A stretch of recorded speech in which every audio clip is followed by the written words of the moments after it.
Ha igazán akarod, és sokat dolgozol érte, akkor bármit elérhetsz. Biztos vagyok benne, hogy te is találkoztál már az interneten ezzel a gondolattal. Kócsok, életmódtanácsadók, random Facebook oldalak, stb. Terjesztik előszeretettel, viszont ez egy hülyeség. De amiért én beszélni akarok róla, az az, hogy amellett, hogy hülyeség, amellett nagyon káros is lehet annak, aki ezt elhiszi, és erre áldoz az életéből éveket. Elmondom, hogy miért. Azzal együtt, hogy az valóban a te feladatod, hogy megpróbáld jobbá tenni a saját életedet, te vagy ebben érdekelt. Bármilyen meglepő is lehet, de nem sokan vannak a világon, akik rajtad kívül abban érdekeltek, hogy a te életed jobb legyen. Ezért te vagy az, akinek fel kell ismernie, hogyha valamilyen szempontból esetleg az életed nincs rendben, hogyha például minden hétfőn úgy ébredsz, hogy a francban már megint elkezdődik egy hét, amit végig kell dolgozni, akkor például valószínűleg a munkahelyed kapcsán nincs valami rendben, és változtatnod kellene rajta, és hát bizony ez a te feladatod, neked kell felismerned, hogy gond van, és neked kell megpróbálni kitalálni, hogy hogyan tudsz ezen olyan irányba változtatni, hogy jobban érezd magad a bőrödben, hogy jobban érezd magad az életedben. De ezzel együtt ez a gondolat, hogy ha igazán akarod és mindent megteszel érte, akkor bármit elérhetsz, ez sajnos nem igaz. Erre hadd mondjak egy példát, és a legnagyobb tisztelettel vagyok Deák Bill Gyula iránt, félre ne értsetek, nagyon szeretem a zenéjét, mostanában is szívesen rakom be például a Rossz Vér című CD-t, mert nagyon jó zene, tehát nem azért hozom fel ezt a példát, hogy tiszteletlen legyek vele, csak annyira magas labda, hogy nem tudom nem leütni, hogy például ha Deák Bill Gyula fiatal korában elhatározta volna, hogy ő hosszú távfutó lesz, és ezért mindent megtett volna, és nagyon sokat edzett volna, hát akkor se lehetett volna olimpiai bajnok, mert egyszerűen a képességei nem megfelelőek ehhez. És így egy kudarc lett volna az egész élete, mert valami olyasmire áldozta volna, ami eleve bukásra volt ítélve. Ez a példa is jól mutatja, hogy egyszerűen nem, mindenki számára nem elérhető bármi, mert mindenkinek vannak képességei, készségei és lehetőségei, amik igenis behatárolják azt, hogy mi az, ami a számodra elérhető.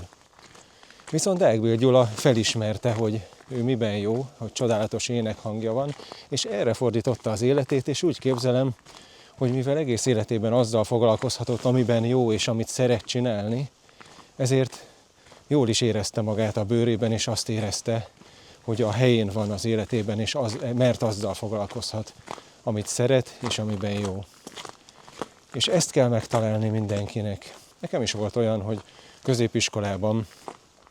rockzenekart alapítottunk a barátaimmal, és néhány évig próbáltunk, és csináltuk a kis zenéinket, megjátszottuk mások zenéjét, úgy, ahogy tudtuk, de egy idő után eljött az a pillanat, amikor el kellett dönteni azt, hogy mondjam,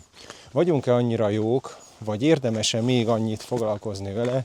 hogy ez valami fajta komoly dologgá váljon a jövőben. És akkor nekem be kellett látnom, hogy hiába gyakorlok bármennyit, pedig sokat gyakoroltam, de egy bizonyos szint fölé nem tudok menni, egyszerűen a képességeim, a ritmusérzékem, vagy nem tudom én, valami meggátolta, hogy egy bizonyos szint fölé jussak a dobolásban, és egyszerűen rá kellett jöjjek, hogy azon a szinten, amire én képes lennék, azon a szinten én úgy gondolom, hogy nem érdemes ezt csinálni. Amilyen szinten meg szerintem érdemes lenne, arra én nem vagyok képes, tehát ez nem nekem való dolog. Néha ezt egyszerűen be kell látni, nem mindig könnyű ez. Sokszor van az, hogy ezt alapból nem fogod tudni, mielőtt ezt a valamit kipróbálnád, belevágnál, de egyszerűen arra viszont figyelni kell, hogy az a fajta wishful thinking, tehát az a fajta vágyvezérelt gondolkodás, hogy annyira szeretnél valamit, hogy az mindent elnyom a fejedben, és nem tudsz racionálisan nézni utána arra a dologra, ezt meg kell próbálni elkerülni, és meg kell próbálni, miután kipróbáltad magad abban a dologban, racionálisan értékelni, hogy ténylegesen az neked való-e, arra megfelelőek-e a képességeid, és utána rááldozni csak a sok munkát. Nem az a kérdés, hogy igazán akarni kell, és az sem kérdés, hogy sokat kell valamiért dolgozni, hogyha valamit el akarsz érni, hanem az a kérdés, hogy fel kell tudni ismerni, hogyha valami olyan, ami nem fér bele abba a keretrendszerbe, amit a te képességeid és lehetőségeid diktálnak. Mert ha valami olyasmire fordítasz rengeteg időt és energiát, ami a te esetedben eleven kudarcra van ítélve, ahogy például Deák Gyulánál a hosszú távfutás, akkor azzal elpazarlod azt az időt, kidobod a kukába, azt az időt, amit erre fordítottál.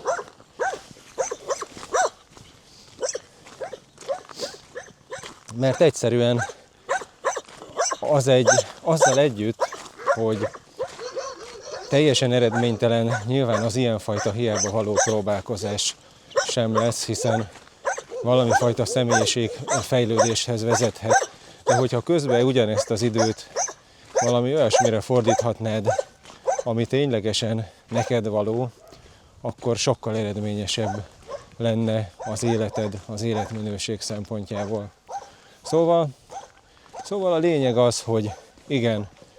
észre kell venni, hogyha valami nem jó az életedben, és igen, meg kell próbálni ezen változtatni, meg kell próbálni kitalálni, hogy mi az az irány, amiben elindulva jobbá tudod tenni az életedet, például egy olyan munkahelyen változtatni, ahol nem érzed magad jól. De azzal mindig tisztában kell lenni, hogy nem, sajnos, ha nagyon sokat dolgozol érte, akkor sem érhető el bármi mindenki számára, mert mindenkinek megvannak a saját korlátai,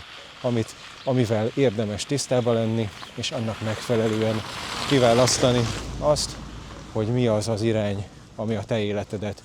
fogja jobbá tenni.